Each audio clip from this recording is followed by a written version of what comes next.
안녕하세요. 2차 저차 의차 김성환입니다. 오늘은 아우디 Q4 e-tron 시승을 하고 있습니다. 잠시만요. 끄지 마세요. 오늘 저희는 전기차 겨울철 주행거리 테스트도 해보려고 하거든요. 그러니까 Q4 e-tron에 관심 없는 분들이라고 하더라도 끝까지 보시면 분명히 도움이 될 만한 정보가 있을 거라고 생각합니다. 계속해서 봐주세요. 제가 Q4 e-tron을 가지고 전기차가 겨울철에 주행거리가 얼마나 짧아졌나 이 테스트를 하려고 하는 이유는요, Q4 e-tron이 겨울철 주행거리에서는 최악의 차라고 이미 인증을 받았기 때문입니다. 이 차 출시 현장에서도 말씀을 드렸지만 Q4 e-tron 같은 경우에는 전기차인데도 보조금을 하나도 받지 못해요. 환경부의 인증을 받지 못해서인데요, 환경부한테 전기차 인증을 받을 때 몇 가지 요소들이 있는데 그 중에 겨울철 주행거리도 있어요. 아무래도 배터리 같은 경우에는 추운 날씨에서 효율이 떨어지다 보니까 아무리 효율이 떨어지더라도 상온에서 주행 가능했던 거리의 70% 정도는 주행을 해야 되지 않겠니? 라고 환경부에서 테스트를 하는 건데요, 거기서 미달이 됐습니다. 테스팅을 하고 있는 오늘 날씨는요 0도에서 3도 이렇게 왔다 갔다 하고 있는 것 같고요. 지금 밖에는 눈도 내리고 있습니다. 거기다가 내일은 영하 10도까지도 떨어진다고 하니까 오늘 내일 테스팅을 해서 다 보여드리면 겨울철에 일반적인 전기차 효율 보여드릴 수 있을 것 같아요. 테스팅을 시작하면서 차의 트립을 초기화 시켜놓고 왔거든요. 그래서 주행한 거리 처음부터 기록이 될 거고요. 배터리가 91%, 380km 정도 갈 수 있는 거리에서 출발을 했으니까 실제로 주행 거리와 배터리 소모에 따른 주행 차감 정도를 비교하면서 효율이 얼마나 떨어졌구나 를 보여드리는 방식으로 테스팅을 하겠습니다. 환경부에서 인증받은 최대 주행 가능 거리는 368km입니다. 최근 나온 아이오닉이라던가 EV6 같은 걸 보면 500km는 가뿐하게 주행을 넘기니까 368이면 굉장히 낮다고 볼 수 있죠. 그런데 여기서 의아한 점은 배터리는 Q4 e-tron이 더 큽니다. 아이오닉이나 EV6 같은 경우에는 이제 나올 2023년형이 돼서야 77.4kWh의 배터리가 탑재가 됐는데 지금 이 차는 80kWh 배터리가 탑재가 돼 있거든요. 배터리가 더 큼에도 주행거리가 짧다는 거는 살짝 이상한 부분이죠. 근데 그게 뭐 때문이냐라고 생각을 해봤을 때 가장 큰 이유는 아무래도 무게일 것 같습니다. 지금 이 차의 공차 중량 2160kg이거든요. 근데 현대 아이오닉 5를 보면은 롱레인지 모델이라고 하더라도 1945kg이에요. 200kg 정도 차이가 나는 거니까 무시할 수 있는 무게는 아닌 거죠. 그 무게감은 주행을 하면서도 굉장히 크게 다가오는데요, 현대 아이오닉 5라던가 아이오닉 6를 타고 주행을 하면은 차가 경쾌하고 빠르게 가는 느낌이거든요. 그런데 이 차는 무거운 차, 묵직한 차를 몰고 있구나 라고 생각이 듭니다. 또 주행감도 전기차 같지 않아요. 일반적으로 전기차를 타면 멈춰있는 상태에서 엑셀을 꽉 밟았을 때 등을 퉁 치면서 고출력으로 팍 나가는 느낌이 있거든요. 근데 이 차도 분명히 전기차니까 멈춰있는 상태에서 엑셀을 갑자기 꾹 밟는다면 힘좋게 나가는 느낌은 있습니다. 하지만 그 힘좋게 나가는 느낌이 힘 좋은 내연기관이 초반 토크감을 살려서 잘 간다 라는 느낌이고, 서스펜션이 어떻게 세팅이 되어 있는지 모르겠는데 속도 방지턱을 넘거나 할 때도 덜컹거림이 크지 않게 스무스하게 넘어가는 느낌입니다. 자, 근데 문제는요, 이 차는 폭스바겐 그룹에서 만든 전기차 전용 플랫폼을 가지고 개발한 차란 말이에요. 그거를 적용한 차가 또 있죠. 폭스바겐의 ID4입니다. 이 차랑 같은 플랫폼에서 개발된 차이기 때문에 ID4 같은 경우에도 전기차 느낌보다는 묵직한 내연기관 차를 모는 느낌이 나고요. 무게도 이 차랑 16kg 정도밖에 차이가 안 나니까 그렇게 큰 차이는 아니잖아요. 그런데 주행 가는 거리가 ID4는 405km로 인증을 받았거든요. 근데 이 차는 368이니까 35 정도 차이가 난단 말이에요. 이거는 세팅값, 무게만으로는 설명할 수 없는 다른 어떤 부분에서 뭔가 손해를 봤기 때문에 주행 가는 거리가 짧게 나오지 않았나 라고 생각을 합니다. 기왕 플랫폼 얘기도 했고 ID4 얘기도 했으니까 그 얘기 조금만 더 이어가 볼게요. 지금 저 말고도 자동차 유튜브 하시는 분들 굉장히 많잖아요. 생각보다 Q4 e-tron이랑 ID4를 비교하면서 얘기를 하시는 분들 많더라고요. 특히 두 차가 같은 플랫폼을 썼고 그런데 주행 가는 거리도 ID4가 더 길고 거기다가 가격도 한 1000만 원 정도는 더 싸니까 그런 거면 ID4 사는 게 낫지 않아? Q4 e-tron 왜 사?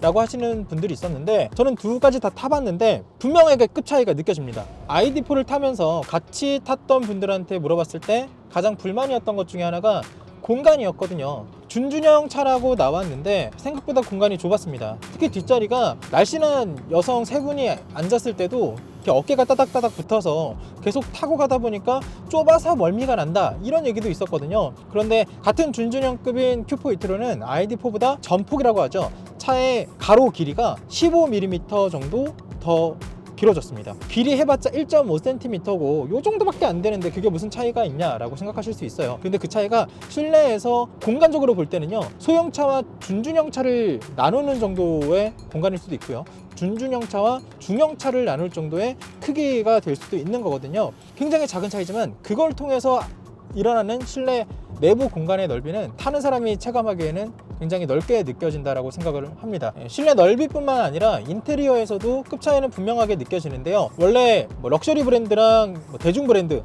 차이를 나누는 게 예전에는 이런 소재감을 대표적으로 꼽았었죠. 그런데 지금 큐포 이트런과 ID4는 그걸 가지고 급 차이를 나누지는 않았고요. 가운데 센터 콘솔 보이시나요? IT4 같은 경우에는 이런 버튼들이 다 디지털로 되어 있었습니다. 거기에다가 음향 시스템이라던가 공조장치라던가 그런 것들을 모두 이 커다란 인터페이스 화면에서 할 수 있도록 해놨었는데요. 이게 첨단 기능 같아 보이지만 불편한 점도 명확했었죠. 모든 걸 조절할 수 있는 화면 하나가 먹통이 되니까 다른 것들도 다 먹통이 됐었잖아요. 그때 영상에서 제가 국내 첫 사례자로서 이거 불편을 제기를 해드렸었는데, 이미 우리나라보다 먼저 ID4를 사서 타고 있던 중국이라던가 유럽에서는 그 문제가 더 거세져서 소비자들이 소송까지도 준비하고 있는 것으로 알려졌습니다. 그런데 이 큐포 이트론 같은 경우에는 버튼들을 물리 버튼으로 잘 만들어줬어요. 그리고 물리 버튼으로 만들어주는 거에서 끝난 게 아니라 그 물리 버튼들이 굉장히 좋습니다. 지금 여기 에어컨 있죠. 이 아래 버튼이 있는데 에어컨 아래 버튼을 내리면 온도가 내려가고요, 이 버튼을 올리면 온도가 올라가는 방식이에요. 거기다가 ID4는 내비게이션을 안 넣어줬었거든요. 큐포 이트론 같은 경우에는 자체적으로 내비게이션도 넣어줬고요. 거기다가 이 안쪽에 계기판이라던가 내비게이션을 보는 화면도 운전자를 중심으로 이렇게 곡선을 그리면서 다 저를 향해 있습니다. 자, 이야기 나온 김에 이 차 인테리어 조금 더 짚고 넘어가겠습니다. 일단 이 차를 운전하실 분들은 분명히 두 가지 느낌은 받으실 거예요. 넓고 깊다라는 건데요. 가장 인상적인 게 대시보드가 굉장히 넓어요. 일반적인 차들에 비해서 한 1.5배 정도 된다고 느낄 정도로 대시보드가 굉장히 광활하고 평평한데요. 나쁜 점은 내부 공간이 손해를 봤다는 걸 테고, 좋은 점은 뭘까라고 생각을 해봤는데 이것도 운전자한테 굉장히 편해지는 거였어요. 제가 평소에 지금같이 그냥 편안한 시트 포지션을 만들고 나면 핸들을 잡을 때 손이 이 정도는 가 있거든요. 그래서 살짝 쭉 뻗고 운전하는 느낌을 주는데, 이거는 대시보드가 길게 나오면서 핸들이 저한테 가까워지니까 손을 그냥 싹 얹어 놓는 형태로 운전을 할 수 있게 포지션이 세팅이 되어 있습니다. 반대로 넓게 펼쳐진 평평한 공간이 있으니까 오히려 느낌적으로는 더 넓다는 느낌을 주기도 합니다. 두 번째 느낄 거, 깊다고 말씀을 드렸는데요. 먼저 운전자 기준으로 오른쪽 아래에 수납 공간이 있는데요. 굉장히 깊게 설계가 돼 있고요. 왼쪽으로 보면 지금 이 손잡이는 뚫려 있어요. 대신에 이 앞쪽으로 굉장히 깊게 수납 공간이 하나 마련되어 있는데, 이 정도 깊이면 1.25L 생수병 정도는 넣을 수 있지 않을까 싶을 정도로 굉장히 깊은 공간이고요. 개인적으로는 이게 조금 불편할 수도 있겠다라는 생각이 들었어요.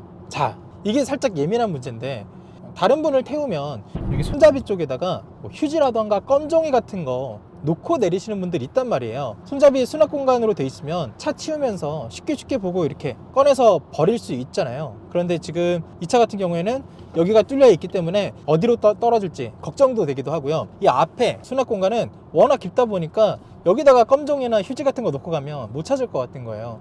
그래서 누구를 태웠을 때 여기다 쓰레기 버리면 굉장히 찝찝할 수 있겠다. 근데 분명히 공감하실 분들이 있을 거라고 생각하고, 이거에 굉장히 예민하신 분들도 있을 거라고 생각합니다.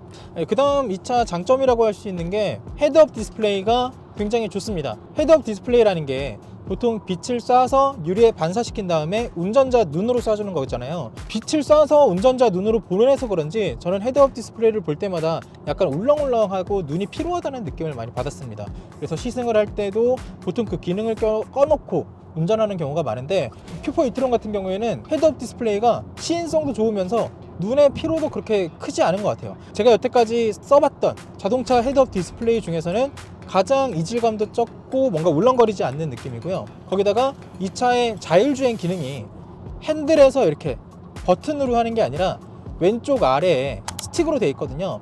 스틱 왼쪽에 있는 버튼을 누르면 자율주행 기능이 켜지고요. 그 스틱을 위로 올리면 자율주행의 제한 속도가 올라갑니다. 이게 핸들에 있을 경우에는 어떤 버튼을 눌러야 하고 어떻게 세팅을 해야 하고 계속 신경을 써야 하잖아요. 그런데 왼쪽에 바 형식으로 이렇게 조절을 할 수 있게 되다 보니까 깜빡이를 켤 때 보고 트는 게 아니라 간편하게 조작하는 것처럼 이 차의 자율주행은 굉장히 손쉽게 할 수 있도록 되어 있습니다. 지금까지 제가 타봤던 자동차들의 자율주행 작동 방식에서는 가장 손쉽고 편안한 작동 방식이 아닐까라는 생각을 해봅니다. 자율주행 자체도 굉장히 칭찬할 만합니다. 특히 어떤 부분이냐면요, 자율주행을 켜면 앞차와의 거리를 조정하면서 주행을 하죠. 그러다가 앞차가 사라지면 내가 제한해놨던 속도까지 속도를 쭉 올립니다. 대다수의 차들이 그 과정에서 속도를 갑자기 올려요. 그래서 이렇게 잘 따라가고 있다가 갑자기 앞차가 없어지면 이러면서 부담감을 느끼게 차가 갑자기 왜 이렇게 빨라지지? 라는 느낌을 주는데, 이 차 같은 경우에는 차가 사라져서 속도를 올릴 때에도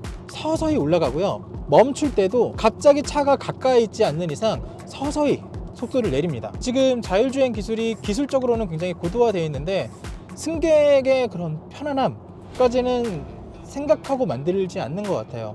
근데 지금 이 아우디에 적용되어 있는 자율주행 기술은 기술적으로는 현대나 기아 혹은 테슬라보다 떨어질지 모르겠지만 유저가 편한 방식에서는 굉장히 잘 세팅이 되어 있습니다.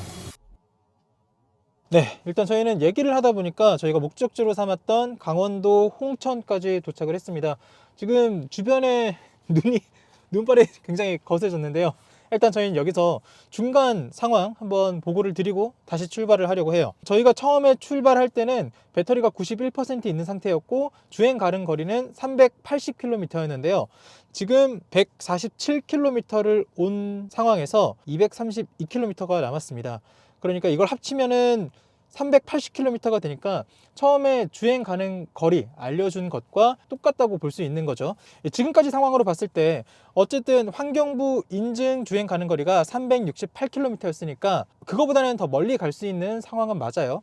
그런데 이게 환경부 인증 거리랑만 비교할 게 아니라 이 차가 원래 상온일 때, 그러니까 봄이나 여름과 비교했을 때 얼마나 성능이 떨어졌는지도 봐야 될 거잖아요.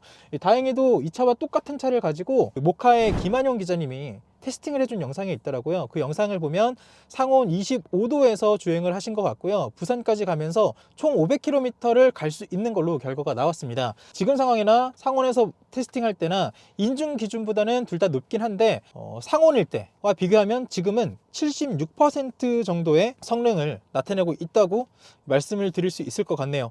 저희는 이 근처에서 조금 더 돌다가 서울까지 복귀를 할 겁니다. 그때 최종적으로 성능이 얼마나 떨어졌는지 다시 한번 알려드리도록 할게요. 그러면 저희는 출발하면서 이 차의 단점들 한번 이야기를 해보겠습니다.